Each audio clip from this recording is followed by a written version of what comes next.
Oi, gente, tudo bem com vocês? Meu nome é Larissa, esse é o podcast Filme da Semana. Eu demorei pra voltar a falar de livros por aqui, né? O segundo semestre foi um tanto caótico. Eu diminui bastante o meu ritmo de leitura, principalmente depois de um momento de total descontrole psicológico que me fez ler um livro de 400 páginas em 2 dias, mas eu logo chego nessa parte. No geral, o semestre foi um tanto parado, né? Tanto que estamos agora aqui em dezembro, né? A última atualização de leituras foi o episódio 169, lá pro final de julho. E nesse meio tempo eu li 5 livros que eu vou falar aqui com vocês. Na verdade, no último episódio, né, já citado, eu falei de um livro de fantasia que eu li, que chama Os Noivos do Inverno. Ele é o primeiro de uma série que chama Passa Espelhos, e que são 4 livros no total. Eu queria terminar de ler essa série a tempo de lançar esse episódio, para dar uma impressão da série como um conjunto, mas não deu certo, e também esse é um dos motivos pelo qual esse episódio demorou tanto para acontecer, né? Eu tava esperando que isso ia chegar, e aí já fechou meu cronograma do ano e eu não terminei ainda. Eu tô em cerca de 40% do quarto e último livro, que chama Tempestade de Ecos. Pelo menos eu espero terminar de ler ele até o final de dezembro. Temos aí mais 2 semanas de 2023. Vamos ver, né, se vai dar certo. Mas vou falar do que eu li, né, até agora. Então, tem o livro número 2, que é o Desaparecidos em Luz da Lua, e o terceiro, que é Memórias de Babel. A Passa Espelhos é uma série de fantasia francesa, escrita pela Christelle Dabos. Ela se passa no mundo que aconteceu alguma coisa, que partiu ele no meio, tudo explodiu, esse mundo se fragmentou, e esses fragmentos eles estão numa órbita e eles chamam cada fragmento de arcas. Fantasia precisa de muito contexto, gente, e o mais legal dessa série é essa ambientação. Né? Cada uma dessas arcas tem características especiais, tanto no terreno delas, quanto no tamanho, quanto na população e nos poderes também, porque todo mundo, praticamente todo mundo, né? Não é todos, mas muitas pessoas têm poderes. E cada poder varia de acordo com cada arca, né? Tem relações, eles têm relações entre eles, mas são coisas que são muito específicas. A nossa protagonista é a Ophélie, que é uma garota comum, e a habilidade dela é ler, por assim dizer, os objetos que ela encosta a mão, né? Ela consegue sentir os sentimentos de quem tocou anteriormente naquele objeto, e com isso ela consegue meio que ver o que já aconteceu por ali, quem que já tocou nele e tal. E aí isso se torna conveniente para o roteiro em diversas maneiras. Ela também consegue usar os espelhos como meio de transporte, mas esse é um poder um pouquinho nerfado. Ela não usa tanto, ela usa só em momentos pontuais, assim, quando a história pede também. Tem umas outras coisinhas que ela consegue fazer também, mas a arca dela, todos os poderes são relacionados a objetos e ao controle e leitura desses objetos. Aí tem uma outra arca que o pessoal mexe com espaços, um outro com sentimentos e assim vai indo, né? A Ophélia, ela é bem uma garota comum, ela não é particularmente boa em nada, e no começo isso me irritou um pouco. Por que ela ficava repetindo várias vezes como ela era uma coitada, como ela era desastrada e nada dava certo, e pipipipopopó, isso me irritava um pouco nela. Porém, com o passar do tempo, eu me afeiçoei muito a ela. E esse lance dela não ser tão especial foi o que me fez ter esse apego por ela, né? Porque ela não é a escolhida, não é a plot daquela pessoa que tá no lugar certo pelos motivos certos, não é um negócio predestinado, ela só tá lá e precisa lidar com isso. Ela pode não ser muito boa, mas ela é esforçada, e isso realmente foi o que me conquistou nela. Apesar que no quarto livro acontecem umas coisas, na verdade no terceiro livro acontecem umas coisas que eu fiquei tipo, não sei se isso vai ser alterado, né, mas vamos aguardar. Eu não sei como me sentir com relação a essas revelações que acontecem no terceiro livro, mas enfim. O pontapé inicial da história é que a Ophélie, que ela tem, sei lá, 18, 19, 20 anos, ela é bem novinha, e ela é enviada para uma outra arca, que é uma arca gelada, que eles chamam de polo, para um casamento arranjado, que esse casamento arranjado vai ser lá um acordo político entre as duas arcas. E lá ela precisa lidar com todo tipo de situação, né? Ter que lidar com esse noivo também, que ela não gosta dele, ele não gosta dela, mas também com todo o negócio de intrigas palacianas, dramas de corte. O primeiro livro é muito mais isso, assim, intriguinhas e ela tentando se virar nesse lugar novo pra ela. Mas aí que tá, porque à primeira vista esse livro parece um romance, ele tem um título de um romance, a sinopse dele pode levar a crer que vai existir algum romance, então muitas pessoas vão ler desavisadas, e não. É um livro de fantasia, é uma fantasia jovem adulta, eu não acho que ela é nem infanto-juvenil, nem adulta demais, assim, de questão de seriedade, né, tem questões, os riscos são altos, mas é um negócio meio jovem também, né? Então tem isso. Eventualmente vai ter desenvolvimento de romance, vai. Mas assim, é muito pouco. Se você só gosta de ler fantasias que tem romances, esse aqui não é o caso. Tem todo o rolê dos segredos sobre como que essas arcas se originaram, né? Como que o rasgo aconteceu, que eles chamam de rasgo, né? Esse evento que partiu o mundo. Cada arca tem um ser ancestral, que tem um nome que agora eu esqueci, mas tipo, essa entidade quase com poderes de Deus, que é tipo um ancestral comum de todo mundo que vive naquela arca. Tem alguma coisa com relação a eles, né? Além dos dramas enfrentados pelos personagens, tem meio que esse grande mistério de mundo assim pairando. E é gradual essa expansão do mundo. Eu gostei bastante de como foi feito. No primeiro livro, as coisas são bem locais, bem regionais. Os conflitos são na corte da Arca do Polo, uma coisa assim bem ali, só intriguinhas daquele ambiente e tal. Enquanto que no segundo tem uma expansão, tem uma mudança de ambiente ainda na Arca do Polo, mas tem uma mudança de ambiente, mas as coisas vão parecendo mais complicadas. Tipo, o que era muito complicado no primeiro livro já foi superado e apareceu uma outra coisa que assim é muito maior, que aquele outro negócio parecia tipo, sei lá, coisa de escola, e agora a gente tá na faculdade. Não é isso, mas é botando as coisas em perspectiva, né? Inclusive, o segundo é o meu livro favorito até agora, porque ele começa num gancho, os acontecimentos é meio que imediatamente depois do primeiro livro, não imediatamente, mas tem uma passagem de tempo, porém, assim, tem uma conexão muito forte, tem essa expansão de mundo que eu gosto bastante, e eu também gosto bastante do desenvolvimento dos personagens. Daí, entre o segundo e o terceiro, tem uma passagem de tempo, onde algumas coisas acontecem, algumas coisas mudam, tem uma ligeira mudança de cenário. E o terceiro é o que eu menos gostei até agora desses três que eu li. Mas assim, eu gostei. Ele é justamente o livro que eu li em 2 dias. Ele é um livro de mais de 400 páginas. Todos os livros da série são livros de 400 e poucas páginas. Então, assim, eu devorei, mas eu não gostei tanto quanto eu gostei dos 2 anteriores, é porque assim, a mudança de ambiente é muito grande, tem muita coisa nova sendo introduzida, boa parte dele até tem uma vibe meio Dark Academia, porque envolve um ambiente acadêmico e toda uma competição interna. É isso que, tipo, o primeiro, ele tem os dramas ali do palácio, da corte, umas coisas pequenas, até picuinha, ouso dizer. No segundo, expande, você vê que tudo é muito mais complicado. E no terceiro, você sabe que tudo é muito complicado, mas ele volta com as intrigas de ambiente fechado, as picuinhas ali no local, no lugar que a Ofélia tá. Então, assim, você já viu como as coisas são complicadas e volta a ter esses probleminha besta que você não quer perder tempo, mas ao mesmo tempo, se você não passar por aquilo, você não consegue passar pra próxima fase, sabe? Então, tem algumas coisas que são um tiquinho frustrantes no terceiro livro. E também porque tem essa mudança na narrativa, de que dá a entender que algumas coisas vão mudar, que eu não sei muito se eu gostei dessa mudança, pra ser bem sincera.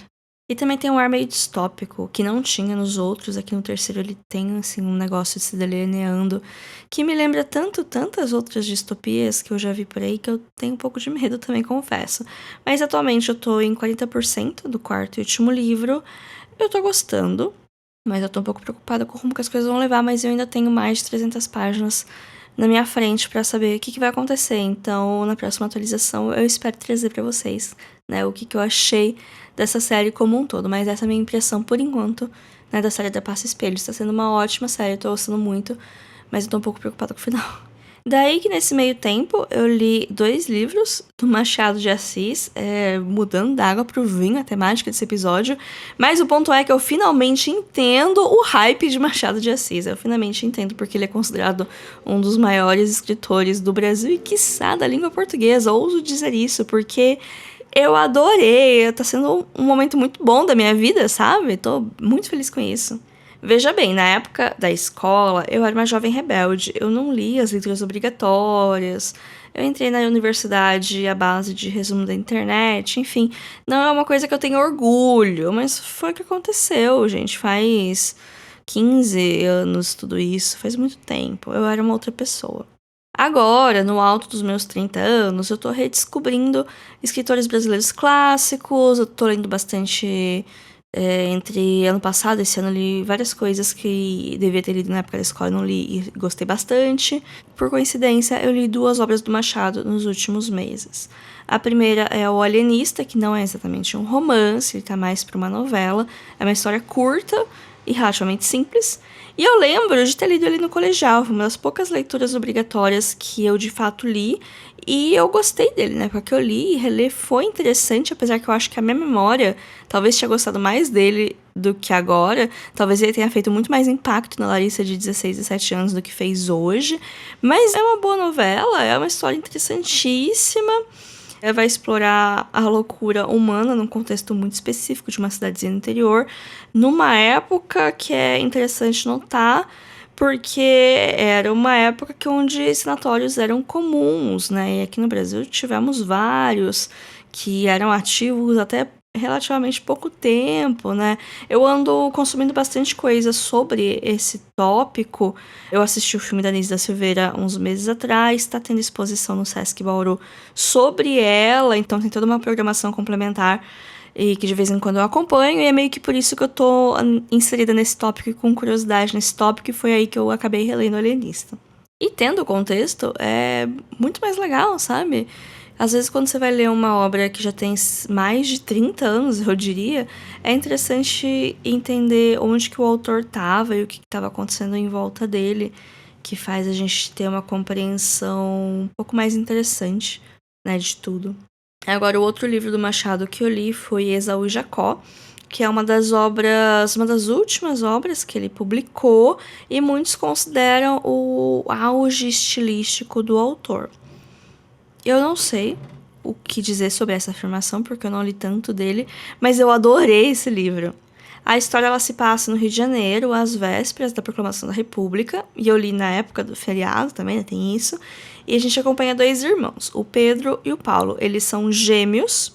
O título do livro é uma referência à Bíblia. Esaú e Jacó também são gêmeos bíblicos, gêmeos com muita rivalidade. Aqui a gente vai encontrar uma história semelhante, porque Pedro e Paulo são iguais visualmente, mas eles são os opostos em ideais e pensamentos. Um é engenheiro, outro é médico, um é monarquista, o outro é republicano. Tudo que um vai e gosta, o outro vai lá e detesta, e parece que eles têm graça em discordar um do outro.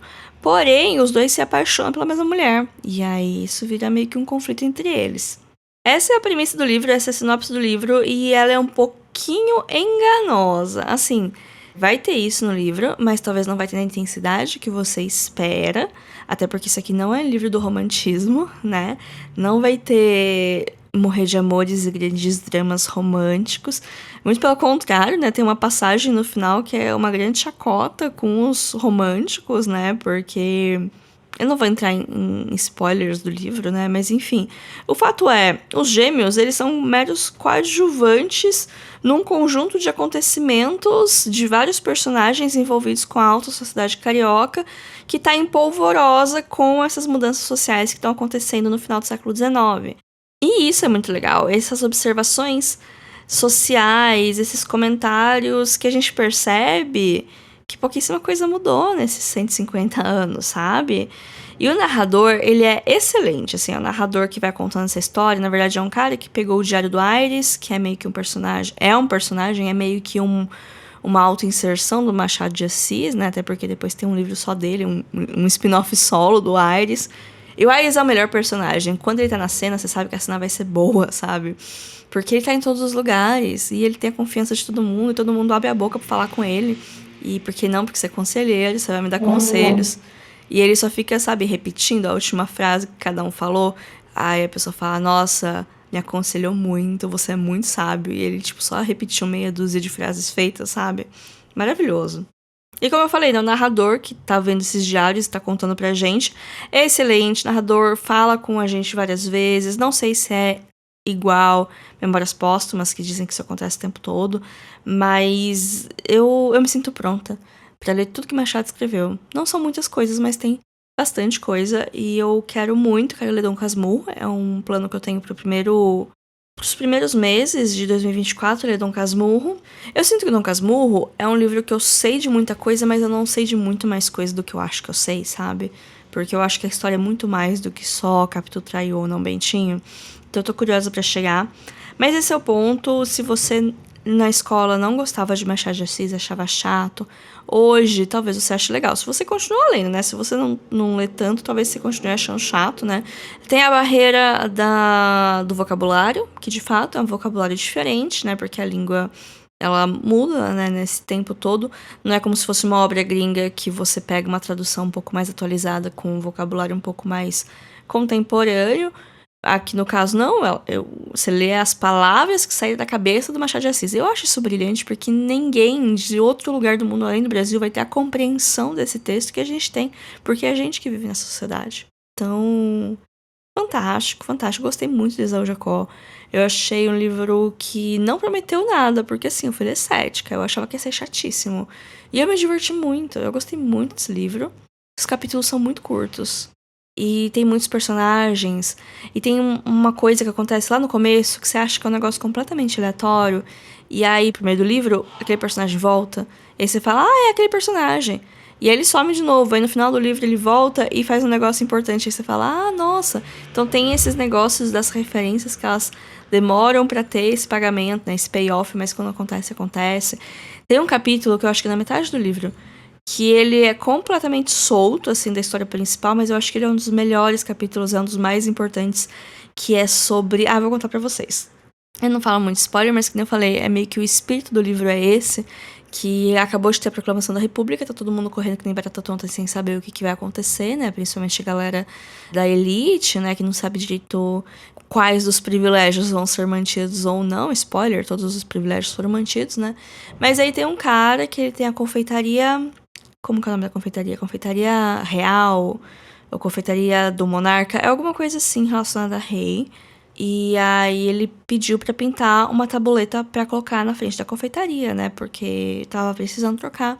E aí no dia da proclamação da República, o pintor vai levar a tabuleta. E tá escrito lá, né? Sei lá, coxinhas do rei, alguma coisa assim. E aí o confeiteiro falando, cara, eu não posso colocar essa tabuleta, porque acabou de ter a proclamação da República. Eu não posso falar que eu sou monarquista, porque senão o pessoal vai me matar. Aí ele chama o Aires, né? O Aires é vizinho, tá em todos os lugares. Ele conta essa situação pro Aires. Aí o Aires fica, mas por que você acha que isso é um problema? Aí ele fica, não, porque vão achar que eu sou republicano. Ele, mas você é? Ele, não, isso não importa. O que importa é que vão achar. Então bota pastelaria da República. Aí ele, tá, mas se eu fizer isso, quem ainda é monarquista não vai gostar de mim. Aí ele, tá, mas você é monarquista? Ele, não importa. Eu não quero deixar os monarquistas bravos. Mas eu também não quero deixar os republicanos bravos. E aí ele fica nessa. Aí fala, por que você não chama, então, o nome da rua? Por que você não chama pastéis da rua 7 de setembro? Aí ele fala, não, porque já tem o pastéis da 7 de setembro que fica na quadra de baixo. Vão achar que é ele. Apesar do nome ser diferente. Então eles ficam nessa discussão o capítulo inteiro. E o Aires só fica repetindo. E o cara fica falando 1000 argumentos por causa da tabuleta. E no final, não importa o nome da tabuleta. E isso é uma grande metáfora pra muitas coisas. E também mostra como que o Aires é tipo uma pessoa que só repete umas frases prontas e todo mundo entende ele como sábio. Mas mesmo assim, eu acho que ele é meu personagem favorito do livro e de muitos outros livros também. Assim, se a gente botar assim, top personagens da literatura nacional, eu vou botar ele lá, porque eu gostei muito dele, viu? Mas enfim, eu acho que os dois livros, tanto o Alienista quanto o Esaú Jacó, eles têm versões no Kindle Unlimited. e são livros em domínio público também. Eu recomendo uma versão comentada, se você não está tão acostumado com vocabulário, que a versão comentada, ela tem alguns dicionários, assim, né? Tem uns asteriscos com as palavras esquisitas, né? Que não são tanto do nosso dia a dia, e vai falar o que é. Às vezes enche um pouco o saco, principalmente no Kindle, toda hora você tem que ficar clicando para ver as notas. Mas para quem não tá tão acostumado com vocabulário, é uma boa ler uma edição comentada. Vamos agora fechar o episódio de hoje.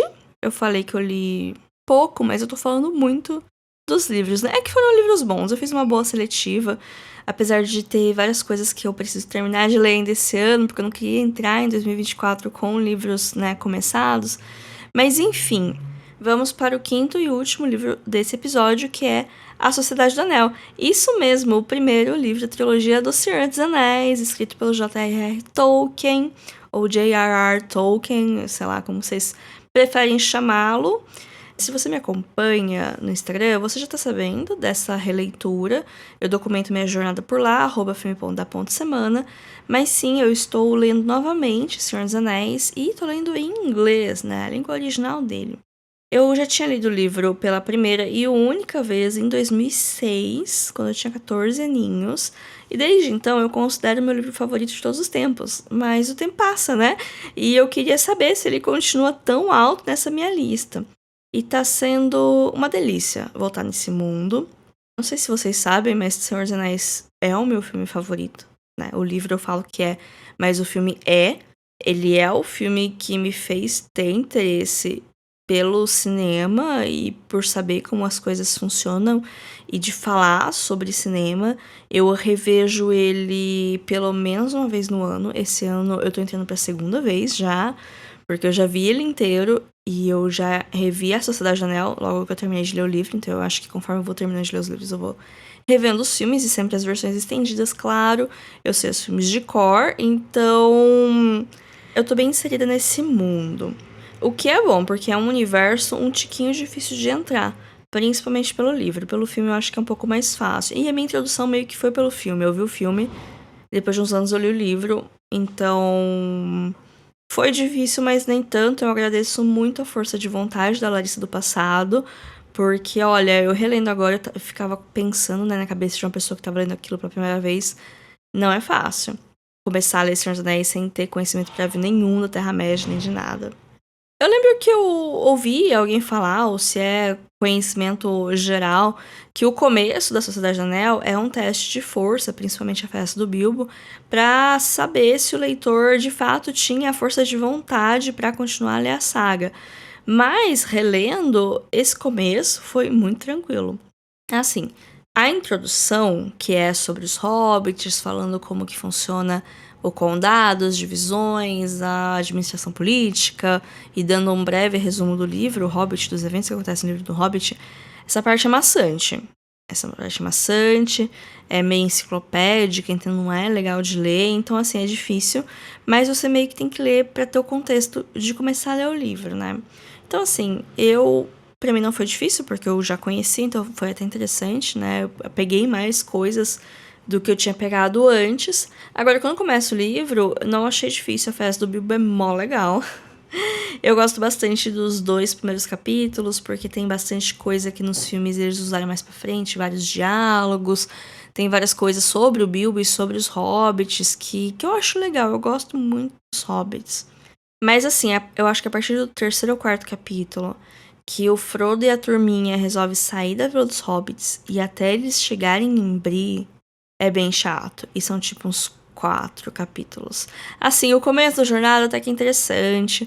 Mas aí, nossa, eles andam muito devagar. Toda hora eles param pra comer e pra descansar. Tipo, literalmente, eles andam, sei lá, 2 horas, param, sentam e comem. E fica, sei lá, 3 horas parado. Depois volta, anda mais um pouquinho. E ele vai falando.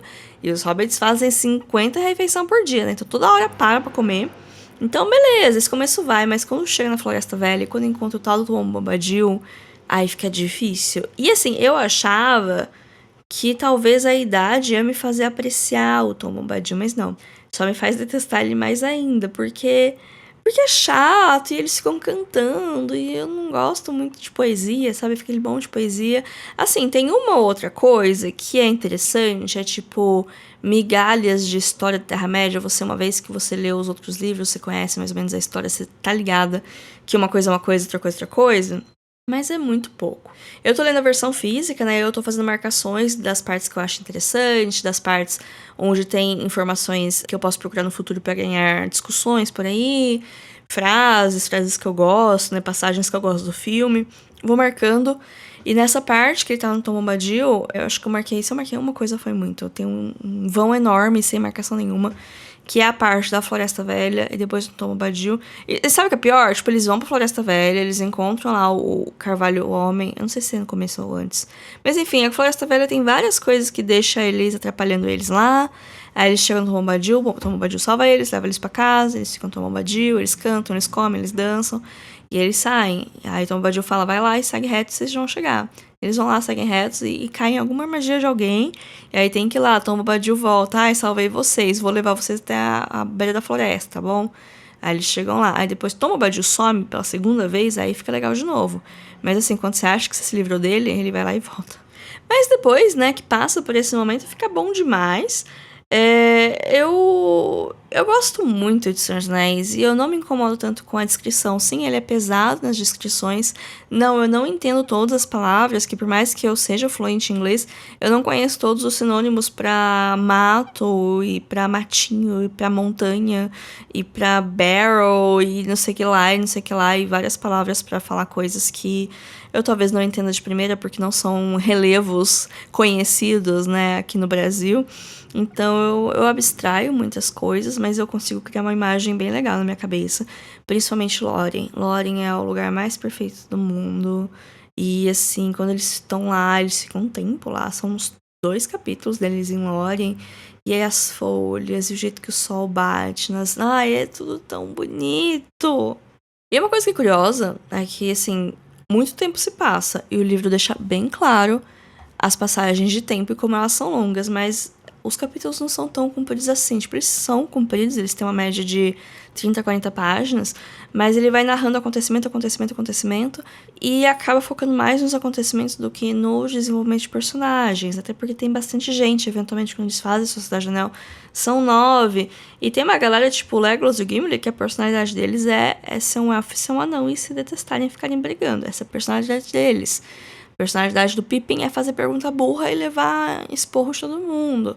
Mas daí tem o Sam. O Sam é incrível, ele é o melhor personagem. Eu acho que ele é um dos poucos que tem uma personalidade bem definida aqui nesse primeiro livro. Eu acho que ele e o Boromir são os que têm as personalidades mais melhores definidas, né? E que você consegue saber que são eles falando antes de você ver o nome depois do travessão. Porque os outros, assim, até mesmo o Pippin, você sabe quando fala uma coisa meio besta, mas o Merry, você não sabe direito quem que é. O próprio Aragorn, ele é bastante apagado, assim, porque é o Gandalf que é a liderança, né? Depois que acontece as coisas lá em Moria, você percebe que o Aragorn fica um pouquinho perdidinho, sabe? E aí rola vários conflitos. No segundo, eu comecei já a ler o segundo, no segundo, o Aragorn, ele começa a virar rei mesmo, né, a se impor um pouquinho mais, mas no primeiro livro ele fica bem de escanteio, assim, ele vai meio que comendo pelas bordas e vendo o que tá acontecendo e ficando meio, não desesperado, porque ninguém fica desesperado, ninguém expõe muita fraqueza aqui, né, mas você percebe que ele tá lá meio perdido, não sabe muito bem o que fazer, né, mas eventualmente tudo dá certo, né, a gente sabe como acaba, quer dizer, eu sei como acaba, né, mas enfim. Essa releitura era um projeto que eu queria fazer pro segundo semestre desse ano. E aí estamos em dezembro, eu só li o primeiro livro. Mas tudo bem, eu ainda tenho o ano que vem pra fazer isso, né? Então, no próximo episódio de atualização de leituras, eu espero trazer pra vocês pelo menos minhas impressões das 2 torres que eu comecei a ler imediatamente depois, porque a divisão dos livros é um pouquinho diferente da divisão dos filmes. Então tem um começo meio que imediato, assim, né? Umas coisas que acontecem no final do primeiro filme acontecem no começo do segundo livro.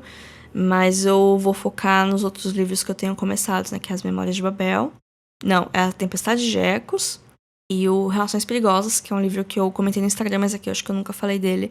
Que eu tô gostando bastante, mas que é um pouco difícil de ler, porque ele é mais antigo, ele é mais longo também. E eu quero terminar esses 2 até o final do ano. né? Mas, enfim, esse foi o episódio de hoje, gente. Esse é o último episódio de 2023. As próximas 2 semanas são Natal e Ano Novo. Eu vou me dar essas semaninhas aí de recesso pra dar uma repensada em conteúdo também, né? Eu vou preparar alguns conteúdos de retrospectiva lá no Instagram, @filme.a.semana. Então fiquem ligados, já tá rolando, né? Toda sexta-feira eu tô soltando uma lista com filmes que eu vi esse ano e que eu gostei, né? Porque é muito difícil fazer um top 10 quando eu vi 130 filmes, né? Então eu tô soltando, cada semana eu solto 8 filmes assim que eu gostei bastante no ano, né? Dá pra fazer uma lista bem legal, né? De recomendações. Mas vão ter posts, vão ter os melhores do ano, os melhores lançamentos, vai ter top 30 do semestre, vão ter os desafios, né? Os 52 filmes por mulheres, que faltam alguns pra eu ver, mas eu termino. Os 52 filmes por países que eu consegui terminar ontem, gente, estou muito feliz e muito orgulhosa de mim mesma, que pelo menos isso eu consegui fazer esse ano. E no podcast também vão ter episódios de retrospectiva, né? A janeiro inteira vai ser retrospectiva. Talvez eu faça algumas lives no Instagram e depois lance no formato de podcast, não tenho muita certeza ainda, mas vamos ver o que o futuro nos dirá, né? Mas é isso, bom final de ano, boas festas a todos, fiquem bem e até o ano que vem. Tchau, tchau!